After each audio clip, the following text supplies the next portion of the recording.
ढोल गवार शूद्र पशु नारी ये सब ताड़न के अधिकारी, तो वो वही व्यवस्था लाना चाहते हैं। 80 साल देश के आजाद होने के बाद भी क्या स्थिति है? आज भी हम वही बात कर रहे हैं कि हमारे लोग क्यों सीवर में गिरकर मर रहे हैं। आज भी हम यही बात कर रहे हैं कि हमारे लोग क्यों कॉर्पोरेशन में कच्चे हैं। आज भी हमारे लोग कह रहे हैं क्यों ठेकेदारी प्रथा है। आज भी हमारे लोग कह रहे हैं कि हमें आरक्षण नहीं मिल रहा या हमें आरक्षण में नौकरी नहीं मिल रही है। आज भी हम सब यही बातें कर रहे हैं क्योंकि हम लोग जागृत नहीं है। जब बच्ची के यहाँ आप भात देने का, चूचक देने का काम करते हैं, इस पर भी रोक लगाइए या इसको थोड़ा कम करिए, क्योंकि ये प्रथाएं जो है हमें कहीं ना कहीं आर्थिक रूप से कमजोर कर रही है। आज जितनी ये कुप्रथाएं हैं, जितना भी आडंबर है, जितना भी ढोंग है, जितना भी पाखंड है, उस सबको आज इस प्रांगण में बैठकर लात मार के जाइए कि जितनी हमारी वाल्मीकि बस्तियां हैं, जितने हमारे वाल्मीकि मंदिर हैं, उनमें बाबा साहब की प्रतिमा स्थापित हो। 14 अप्रैल, 6 दिसंबर, 26 नवंबर, तीनों कार्यक्रम हम खूब बढ़िया तरीके से मनाएं। आर्थिक रूप से कमर तोड़ दो ताकि ये अपने बच्चों को ना पढ़ा पाए, अपने घर मकान अच्छे ना बना पाए, समाज में अच्छी तरक्की ना करें, अच्छे कपड़े लत्ते ना पहने और वापस फिर उसी दशा में आ जाए ताकि हम इन्हें वापस गुलाम बना सके। 50-25 रुपए की किताब है, अरे 2 दिन मीट वीट मत लाना 200-500 रुपए का, ये किताबें ले जाओ, कोरमे को बंद करके थोड़ा किताब लीजिए, उसको पढ़ने का आनंद लीजिए। उसमें भी उतना ही आनंद आएगा जितना कोरमे और बिरयानी में आता है। महात्मा ज्योतिराव फुले जी की जयंती बना रहे हैं, अगले साल 200 साल उनकी जयंती को हो जाएंगे।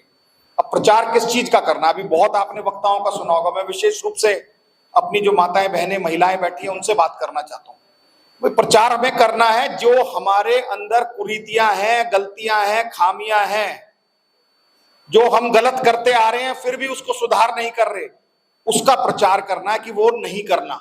अब वो कौन सी चीजें हैं जिनका ज्योतिराव फुले ने भी खंडन किया था, जिनका बाबा साहब अंबेडकर ने भी खंडन किया था, जिनका भारतीय समाज निर्माण भी खंडन करती है, जिसके तमाम समाज के जो अच्छे समाज के पढ़े लिखे प्रचारक बुद्धिजीवी लोग हैं वो भी उसका खंडन करते हैं। वो कौन सी चीजें हैं? वो चीजें हैं जो हमारे समाज में व्याप्त है। अंधविश्वास, हमारे समाज में एक तरीके से जाति व्यवस्था है, जो भाई को जाति जाति के नाम पर, धर्म के नाम पर, भाषा के नाम पर, बोली के नाम पर, ऊंच नीच के नाम पर, गांव वाला शहर वाला के नाम पर, अमीर गरीब के नाम पर, रंग भेद के नाम पर लोगों में भेदभाव करती है, जो कि भारत के संविधान में कतई बर्दाश्त नहीं किया जा सकता। दूसरा, हमें विचार किस पर करना है, प्रचारक किसके बनाने जो विरोध करें, जैसा ज्योतिराव फुले जी ने किया। उन्होंने बाल विवाह का विरोध किया। बाल विवाह जब बच्चियों की छोटी छोटी उम्र में शादी कर देते थे। उन्होंने विधवा विवाह का समर्थन किया। उन्होंने दहेज प्रथा को विरोध किया।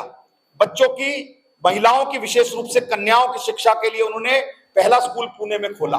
उस स्कूल को खोलकर उन्होंने अपनी खुद की पत्नी सावित्रीबाई फुले जी को खुद पहले पढ़ाया और फिर उनको एक प्रथम शिक्षिका बनाकर पूरे देश में महिलाओं को पढ़ाने का काम किया। और उस वक्त उनको बहुत मुश्किलात हुई, बहुत दिक्कत हुई, उन पर गोबर फेंका गया, कीचड़ फेंका गया, उनकी खूब आलोचना हुई कि ये किस तरीके का काम कर रहे हैं, लेकिन वो लोग अपने पद से अडिग रहे। उन्हें पता था कि हमारी राह सच्चाई की है। आज हमें इससे सबसे सीख क्यों लेनी चाहिए? हम ऐसी मीटिंग्स क्यों करते हैं? आप इतवार के दिन या शनिवार के दिन यहाँ पर बैठे, हम तो कल इतवार के दिन भी बहुत सारी मीटिंग करेंगे और सालों साल से करते रहते हैं, इसलिए कि समाज में जो इस तरीके की कुरीतियां व्याप्त है वो ना हो। और इस सब में बदलाव कौन करेगा?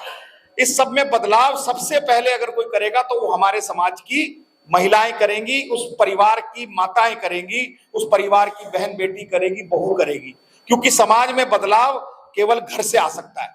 और हमारी मुश्किलात क्या रही? जैसे मान्यवर वीर सिंह बहुत साहब भी कहते हैं कि अगर आप, हमारी पुरानी पीढ़ियों की महिलाएं अगर पढ़ी लिखी होती तो आज हमारे समाज की दशा और दिशा कुछ और होती। आप जो बैठी हैं, आपका नाम क्या है? आपका पूछ रहा हूं, बीच में जो बैठी हैं। बिमला जी, आप कितनी पढ़ी लिखी हैं? 5वीं 6ठी स्कूल तो गई थी ना?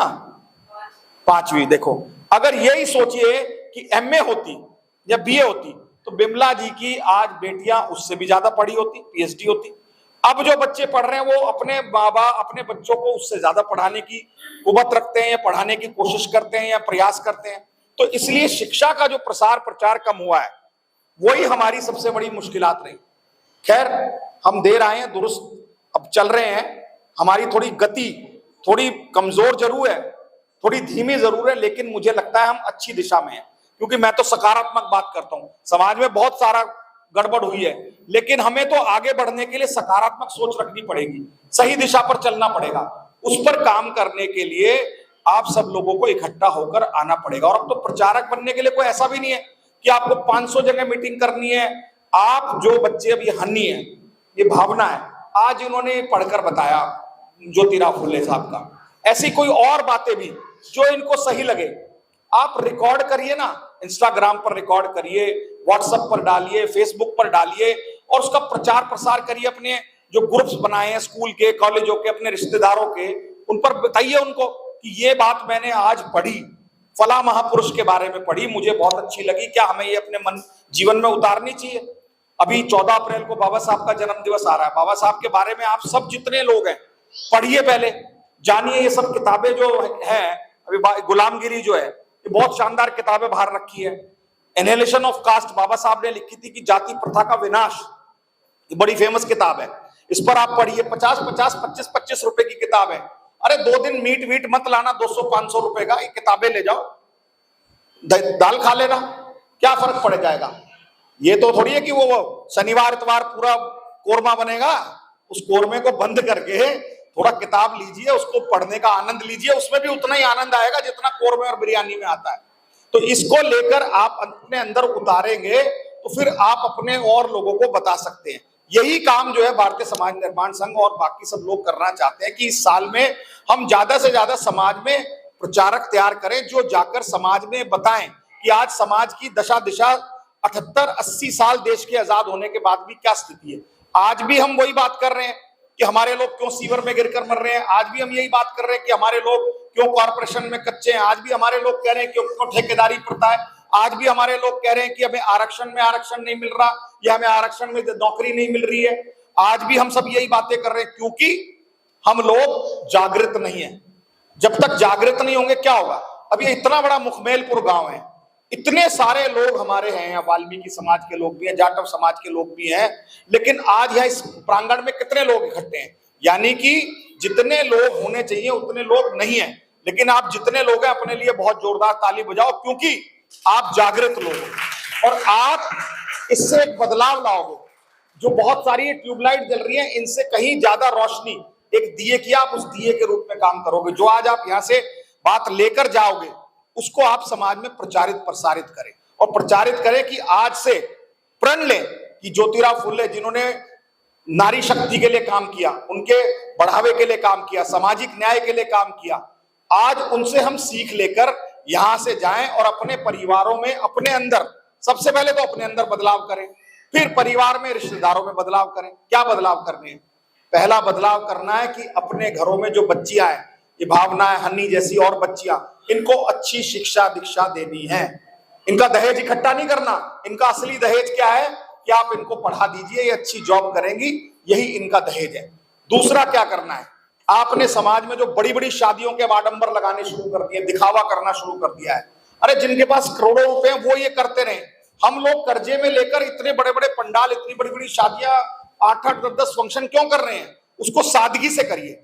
शादी करिए, खूब खुशी से करिए, खूब धूमधाम से करिए, लेकिन उसको सादगी पूर्ण करिए। उसको कर्जा लेके फंसिए मत। तीसरा, इस दहेज को, प्रथा को बिल्कुल किनारे लगाइए। ये हमारे समाज में बहुत घातक है। इसके अलावा जब बच्ची के यहाँ आप भात देने का, चूचक देने का काम करते हैं, इस पर भी रोक लगाइए, या इसको थोड़ा कम करिए, क्योंकि ये प्रथाएं जो है हमें कहीं ना कहीं आर्थिक रूप से कमजोर कर रही है, हमारा आर्थिक रूप से शोषण दोहन कर रही है। और इसकी सबसे बड़ी जिम्मेवार अगर कोई है तो महिलाएं हैं। यही सब एक दूसरी अपनी बहुओं को, अपने बच्चियों को ताना देती है कि तेरा पहला करवा चौथ नहीं आया, तेरा सीधा नहीं आया, तेरे यहाँ से भात कम आया, तेरा चूचक ठीक नहीं आया। और उसकी वजह से वो परिवार जो है वो पिसता है, और कोई दूसरा और जो परिवार है वो आपको पीसता है।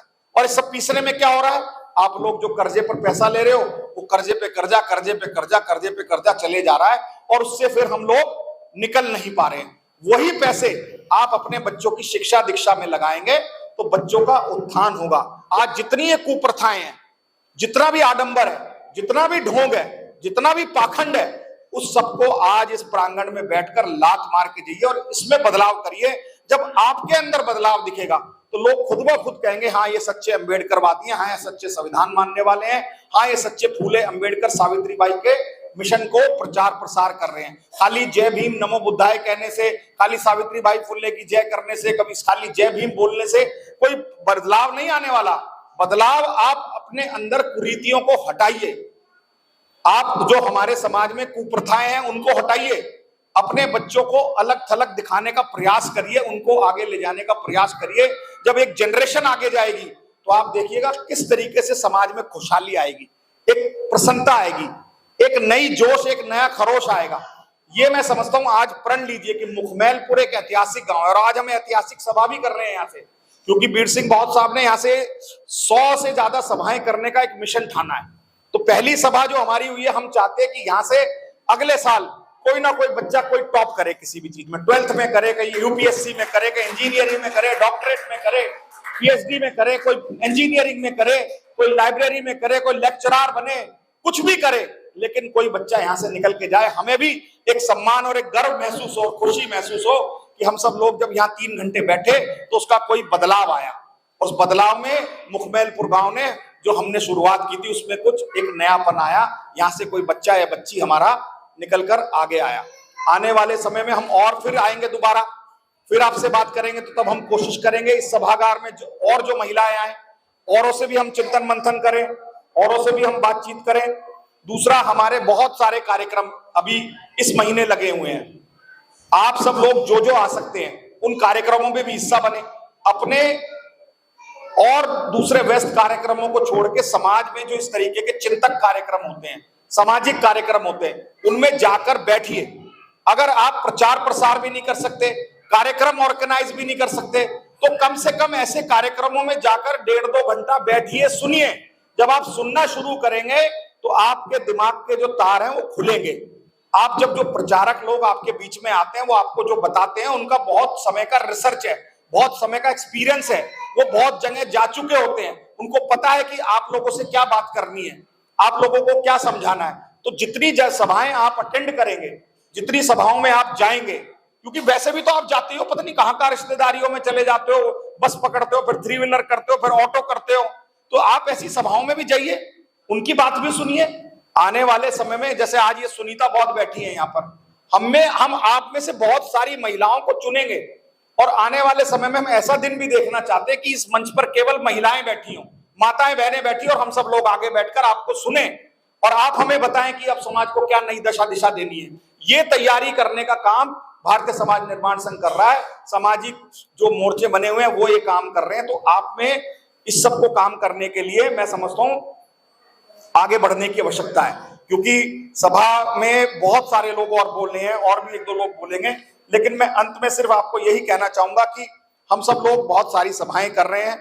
14 अप्रैल को भी आप लोग बाबा साहब की जयंती मनाइए, बहुत सारे करोड़ों फंक्शन 14 अप्रैल को बाबा साहब के उसमें हो रहे हैं। हमने एक शुरुआत की है, नारायणा गांव में वाल्मीकि मंदिर में हमने बाबा साहब अंबेडकर जी की एक बहुत बड़ी प्रतिमा लगाई और अब हर साल वहां बाबा साहब की जयंती जो होती है, कब होती है? 14, बताओ बाबा साहब की जयंती, थोड़ा तेज बोलो। 14 अप्रैल। और बाबा साहब का जो महापरिनिर्वाण दिवस है वो कब होता है? 6 दिसंबर। और 26 नवंबर को क्या होता है? संविधान दिवस। ये 3 कार्यक्रम अब वहां मनने शुरू हो गए। हम चाहते हैं कि जितनी हमारी वाल्मीकि बस्तियां हैं, जितने हमारे वाल्मीकि मंदिर हैं, उनमें बाबा साहब की प्रतिमा स्थापित हो। 14 अप्रैल, 6 दिसंबर, 26 नवंबर, तीनों कार्यक्रम हम खूब बढ़िया तरीके से मनाएं और समाज में खूब प्रचारित प्रसारित करें कि बाबा साहब का क्या मिशन था और बाबा साहब ने संविधान के माध्यम से जो गैर बराबरी थी, ऊंच नीच की भावना थी, जाति पाति का वो भेदभाव था, धर्म के नाम पर भेदभाव था, उस सबको केवल एक ही व्यक्ति ने ताकत दी, वो थे बाबा साहब भीमराव अंबेडकर और संविधान के निर्माता, जो कि हमारे अपने थे। और आज एक मुश्किल बात और है, अंत में कह रहा हूं कि इस संविधान को बहुत बड़ा खतरा है। जो विचारधारा इस वक्त देश पर राज कर रही है उसका बस नहीं चल रहा। वो बार बार ये कह रही है कि संविधान को हम बदलेंगे। हम संविधान को नहीं मानते, हम मनुवाद को मानते हैं। मनुवाद क्या है? जिसमें महिलाओं को बराबर नहीं मानते थे, शूद्रों को बराबर नहीं मानते थे, कहते हैं, और जिसमें कि उन्होंने नारा भी दिया हुआ है, ढोल गवार शूद्र पशु नारी ये सब ताड़न के अधिकारी। तो वो वही व्यवस्था लाना चाहते हैं। और हम सब लोग क्या प्रयास कर रहे हैं कि बाबा साहब ने जो व्यवस्था करी है उस व्यवस्था के माध्यम से गैर बराबरी खत्म हो, हमारे परिवारों में गुर्बत खत्म हो, गरीबी खत्म हो, शिक्षा दीक्षा आए और हम सब लोग समाज में बराबरी के साथ, मान सम्मान के साथ, आत्मसम्मान के साथ जिए। इसके लिए काम करने की हमें आवश्यकता है। सरकार और जो विचारधारा इस वक्त काम कर रही है वो बहुत खतरनाक उसके उद्देश्य हैं। हमारी सारी तमाम नौकरियां, मैं अगर यहां वोटिंग करूं मुखबेलपुर गांव में, पहले हर घर में 2-2, 3-3, 4-4 नौकरी होती थी। सरकारी नौकरी की बात कर रहा हूं मैं। आज अगर बात करो तो हमारे बच्चे के पास सरकारी नौकरियां नहीं है, वो प्राइवेट नौकरियों में 15 से 20 हजार कॉन्ट्रैक्टर ठेकेदारी प्रथा में काम कर रहा है। आज क्या हम इतनी महंगाई में 15 से 20 हजार रुपए में अपना घर का लालन पालन कर सकते हैं?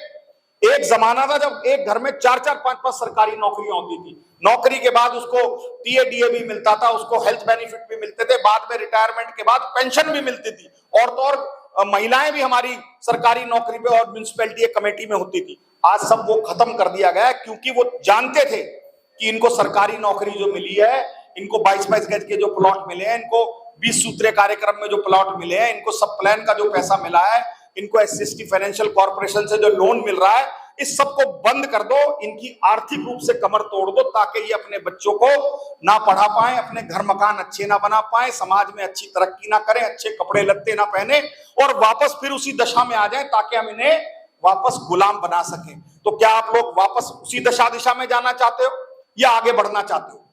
आगे बढ़ना चाहते हो ना?